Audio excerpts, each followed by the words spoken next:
Yes. And Ms. Davis, did you get someone hired? No. It's kind of expensive, but really expensive. I'm not even working right now. But I went through. Who'd you talk to? The legal aid. I put in an application for the legal aid. Okay. It's a place that help you get a lawyer, but they say it could take 6 months to a year. So. Okay. So did you talk to any other lawyers like I told you to? The first 3 that I talked to, wow, I talked to like probably 8 of them. But the lowest there goes like $2,000 to start off. Do you have the names of the lawyers that I asked you that you talked to? You asked me that last time. I was on. Right, and then I reset you to talk to them more or get someone hired. So I talked to Renshaw. I can't remember their name. Renshaw.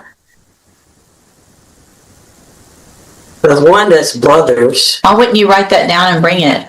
I wasn't expecting that I had to. So it looks like you weren't what? I wasn't expecting that I had to. So if you're okay. If I tell you to go talk to some lawyers and bring me the names of the lawyers you've talked to, and you don't think you can remember them, then I would think just common sense would tell you to write them down so that you could tell me that you did what I ordered you to do so that you wouldn't go back to jail, right? I did do what you ordered me to do. Okay, so I ordered you to bring back the names as well, not just talk to them, but bring back who you talked to so that I know who you talked to and that you're doing what I asked you to do, right?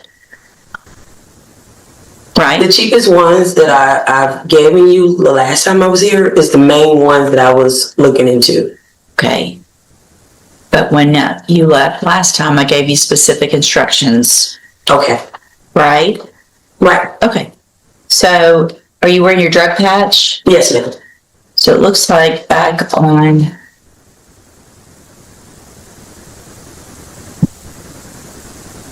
second.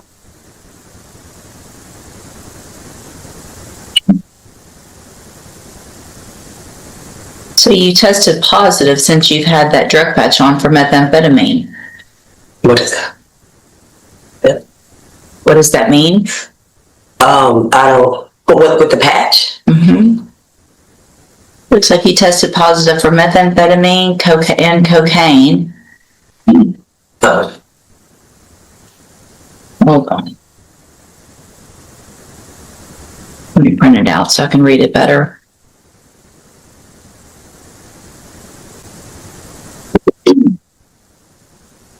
So last time you were in here, you had an issue because you had showed up with your drug patch in your hand, so they couldn't test it. So I tested you in court, and then I made you get the drug patch put on again and told you to keep it on. And then the drug patch that was put on January 25th, which was the day before that court date. So you had one on, you had taken it in, you put it on, tested positive for methamphetamine and cocaine. Have a seat in the jury box. I'm going to have you tested this morning, and then I'll decide what to do. Thanks.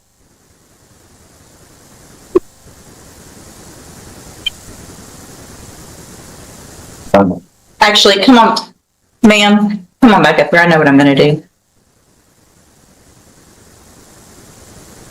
So, Ms. Davis, obviously it is a violation of your bond conditions to use any illegal substances, right? And so you tested positive for cocaine and methamphetamine on that drug patch. A bond increase isn't a punishment for the original charge. It's the court's response to alleged bond violations. That's why the stakes just skyrocketed. In addition to, in the past, not having it on correctly, and you didn't do what I asked you to do or ordered you to do also here. So I'm going to raise your bond at this time for those violations to $100,000. You will keep your court-appointed attorney while you're in custody. They'll be out to see you, and we'll just see what we do with your case at that point. You can go back with the bailiff. Wow. Ma'am, come on back again. Oh, you want an example out of it? Let's see. I'll make an example out of anybody. Hang on. You want to stand here? You don't want. You want to stand here and be disrespectful? No, I will make an example. Understand my situation, like I don't care what your I'm not situation. making no excuses. Okay. I take accountability. Right. So you tested positive for methamphetamine and cocaine. I don't know how to patch work, ma'am. I haven't been doing any drugs. Well, you did something. I don't know if that's like the patch pickup sweat. I don't know if that's like after the process or what, but I haven't been doing anything. All right, go back with the bailiff. Good morning, sir. You're Brendale Griffin. And Mr. Griffin, did you get someone hired? No, the last time I came, you told me I didn't qualify. I tried 6 lawyers, different lawyers. I couldn't afford them. Who'd you talk to? I gave you all the names. But since last time, who'd you talk to? I went back to the same ones, just trying to... Why would you go back to the same ones if you couldn't afford them before? I talked to 7 lawyers. Like, they all around the same price, $5,000 more. I can't afford that, though. I didn't find anything lower than that. Yeah. I mean, you filled out the affidavit, and by law, you do not qualify. So This next exchange proves why paperwork matters. One mistake on a financial affidavit can determine whether you qualify for a court-appointed lawyer. I'm trying to ask why is that because your total income is $6,800 a month, and your expenses that you put here are $2,260, which according to this means you have $4,600 left every month. I told her anything was nowhere near 6 this You filled this out. I did it, and you swore under oath that it was true. What did I sign? I get paid $2,000, about $2,000 a month, and I pay child support. I have 7 kids. I pay child support for. You put 0 on child support. I put 0 on child support. Well, no, you put that you pay child support for it. Yeah, that's all on here. Yeah, I'm not understanding how it gets to 6,000. I'm reading what you wrote. Unless I misunderstood some of the things on there or something. Like, I can bring checks to bank accounts, all that. I can do all that. I can't afford it. Hold on, I'm printing it out.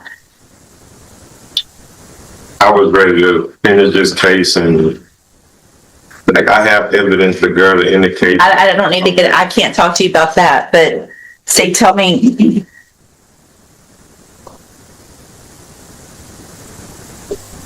Do you see the total on the left-hand column? Because under assets, it has a car. My car is the other side, where you say your income is $6,800. See that? But I added up assets, which is my car, and I had it worth around $6,000 on that. So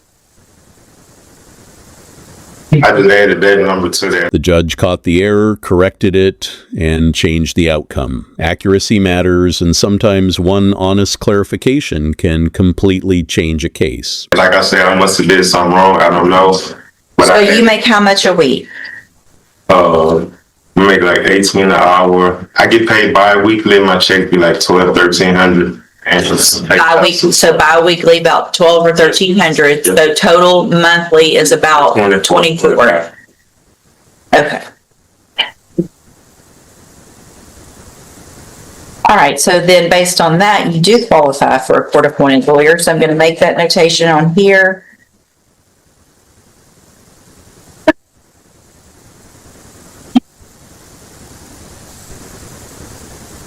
Step in front of the clerk. She'll let you know who your attorney is going to be and give you some more instruction. Good morning, sir. Are you Jimmy Couch? Yes, ma'am. And Mr. Couch, had you, the bondsman, you're on a bond in a misdemeanor case. It looks like on that violation of a protective order. Yes, and you were, for the record, you were arrested, it looks like January 29th of this year, 26, on a burglary of a habitation case. Just listen. Okay. You were arrested for that, right?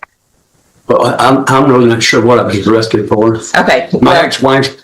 Hang on. Okay. So you were arrested for burglary of a habitation and interference with emergency request for service, and the magistrate gave you a $25,000 personal bond, and just let you were just released from custody. Yes, ma'am. After that date, on February 14th of 2026, you were arrested again, and that one for violation of a protective order. Okay. You made bond on that case, and you were given a $2,000 bond on that case. all of this information has been brought to my attention, and I am at this time, I've got Mr. Rojas has been appointed to represent you, and Ms. Malfino is here on behalf of the District Attorney's Office. Based on the fact that you were arrested for a violation of a protective order after you were let out without a bond, really, on the burglary of a habitation, I'm going to find that you're at large without proper bond on the burglary of a habitation case, which is cause number 26 BCCR 0328. I'm going to set that bond at this time at $50,000. There will be a condition of that bond that you have absolutely no contact or communication with. Allison What's the last name? Couch. So that means in person. That means obviously communication or in person. Yes, ma'am. Now comes a risky legal move. Asking to withdraw a guilty plea isn't automatic and the judge doesn't have to grant it. Would you take that chance? And if you will also be required as a condition of that bond, if you make it, to wear a GPS monitoring device at all times. Do you understand? Yes, ma'am. And then good morning, sir. You're Ronnie Oliphant. And this is 25 DCCR 0379. Mr. Oliphant was previously in court, entered plea of guilty to the third-degree felony offense of injury to a child. I've received that pre-sentence report, and has everyone had an opportunity to review that report? Yes, Your Honor. Yes, Judge. Any additions or corrections? Judge, just based off the statements and some discussions with Mr. Oliphant, we would ask to withdraw his plea. I understand it's up to your discretion. So, Mr. Oliphant, obviously I have some notations here. I know exactly what your attorney, Mr. Comerford's talking about. You denied the offense that you committed the offense in this pre-sentence report. But here's the thing. If I allow you to withdraw your plea today, which I don't have to do because you pled guilty after having sworn under oath that you were going to tell the truth the other day when you were here.